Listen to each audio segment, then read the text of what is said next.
Aí você está lá num dia tentando estudar para a prova e não está num dia muito iluminado. Dá para ver a iluminação aqui? Dá, né?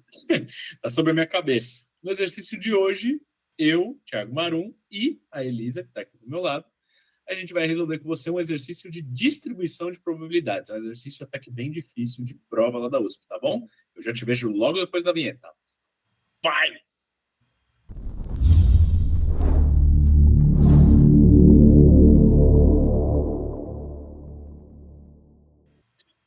Sejam muito bem-vindos, vocês estão do canal Educacional THM, direto do Estúdio Balboa.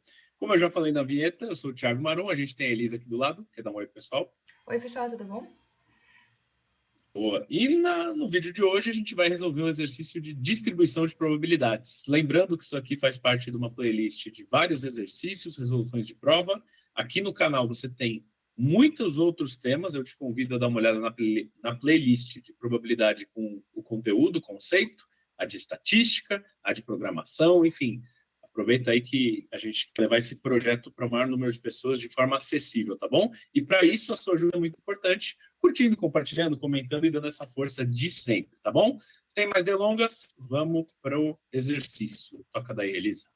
Certo. Vamos lá, então. Vamos resolver, então, esse exercício, que é de probabilidade da prova 2 de 2022 da USP. Esse aqui é o teste 2, que é sobre distribuição de probabilidades.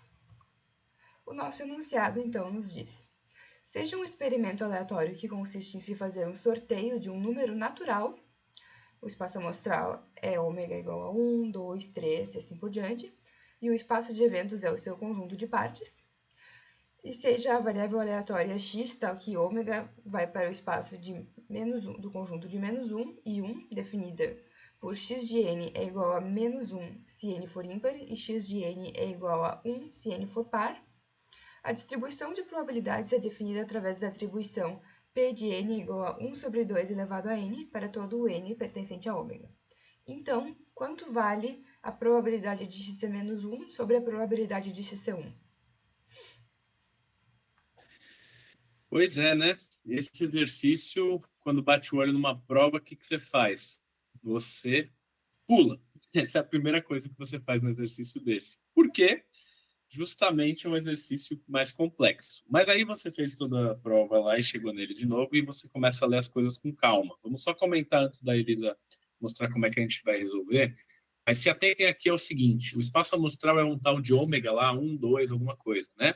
São os números inteiros, naturais, né, na verdade, sem o zero. Então é do 1, 2, 3 até infinito positivo, caminhando sempre de 1 em 1. E ele transforma isso na variável aleatória discreta, né? Cada resultado ali vai representar um ponto resultado da variável aleatória discreta, x, que só pode assumir menos 1 ou 1. Se o valor que você sorteou lá for ímpar, o x recebe menos 1. Se for par, você recebe 1. Então, ele está transformando isso daí na aula de conceito, a gente falou bastante. Se você está com dúvida, vai lá na aula de variáveis aleatórias que a gente fala bastante. Você tinha pontos no espaço amostral, que são os n's que a gente sorteia, e agora a variável aleatória transformou esses pontos do espaço amostral em um valor do x, ao qual a gente tem uma probabilidade associada. Então, a gente tem lá a probabilidade para um determinado número, é 1 sobre 2 pela n.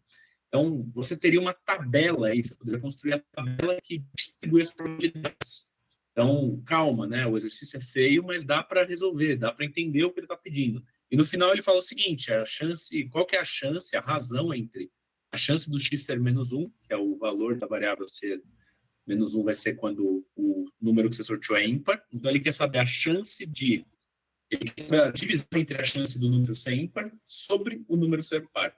É uma razão de chances, que é muito utilizada, esse tipo de conceito é muito utilizado em várias aplicações práticas. Se vocês tiverem dúvidas, deixem nos comentários que a gente explica aí. Muito pessoal da medicina usa muito isso como, chama odds ratio, razão de chances, umas coisas assim.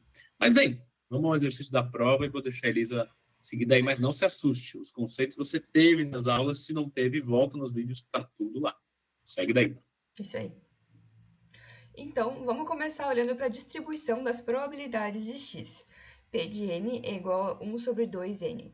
Vamos tentar entender intuitivamente o que é essa função de distribuição das probabilidades.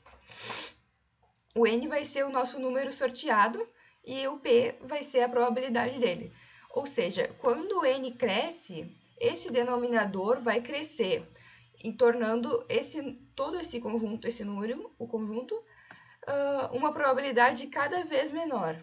Então, o número 1 ele vai ser bastante provável de acontecer, assim como o 2. E depois, quando for crescendo, então, 2 na n, os números maiores vão se tornando cada vez mais improváveis de serem sorteados. Isso é o que significa essa distribuição de probabilidades.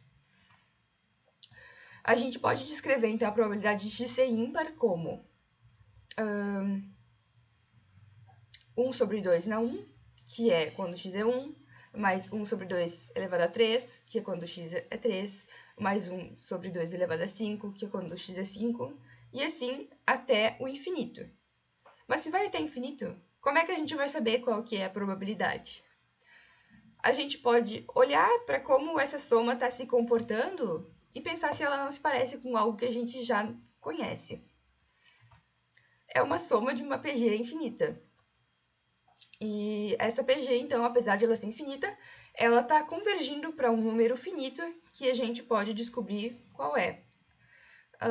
Para isso, a gente precisa saber qual que é o Q dessa soma dessa PG infinita. E a gente pode perceber, então, 1 sobre 2 na 1, multiplicado por algum valor, vai dar 1 sobre 2 na 3, multiplicado por algum valor, vai dar 1 sobre 2 elevado a 5. Então, esse Q é 1 sobre 2 ao quadrado. Para a gente encontrar, então, os valores de x a probabilidade de x é igual a menos 1, que é x ser ímpar, e da probabilidade de x ser 1, que é x ser par, nós vamos usar a fórmula da PG infinita, que essa fórmula diz que a soma é igual ao A1, o primeiro termo, dividido por 1 menos Q, que é a razão da PG infinita. Por causa de x ser ímpar, então, o nosso primeiro termo da soma vai ser o elemento 1, que é o primeiro elemento ímpar do espaço amostral, dividido por 1 menos 1 quarto, 1 menos 2 ao quadrado. Esse resultado vai ser 2 terços.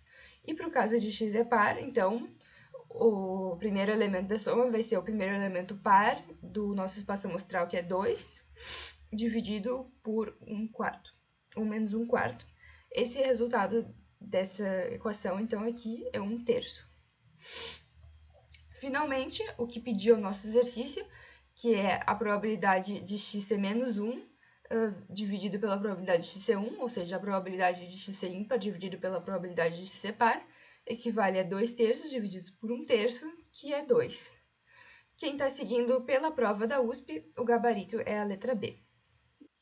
Bom, e o interessante é que é um exercício que envolve um conceito aí prévio, um pré-requisito que a gente tinha, né? Saber PG, progressão geométrica, PA, ver um pouco dessas coisas, algum cálculo, mas também, né, olhando o que ele pede, é uma razão de chances. Como é que você pode interpretar isso? A chance do x ser ímpar é 2 vezes a do x ser par, relativamente uma chance à outra, né? É uma razão de chances. Isso daí é bastante usado na prática. Beleza? No mais, acredito que é isso. Se você quiser voltar daí para o Meet, a gente despede o pessoal. Qualquer dúvida, deixem nos comentários. A gente está aí para resolver. E muito obrigado. Até a próxima. Valeu! Valeu!